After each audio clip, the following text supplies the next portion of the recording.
than nếu mai sau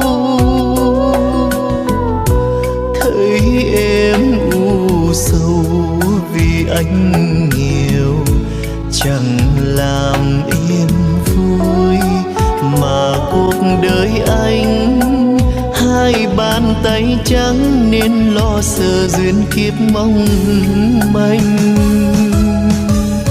Xưa nếu đôi mình không gặp để rồi yêu nhau,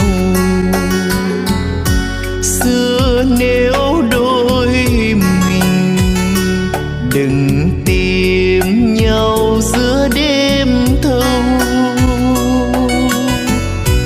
bỗng đêm buông dần làm tâm hồn lạc loài cô đơn.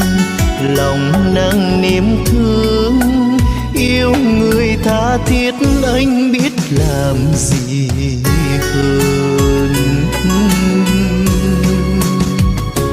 Em ơi anh đã hiểu rằng tình yêu bây giờ không đẹp như ta mơ ước,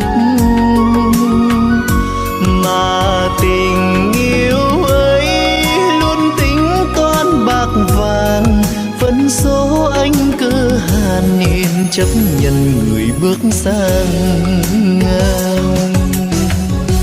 Em cứ theo người mang lại nụ cười cho em,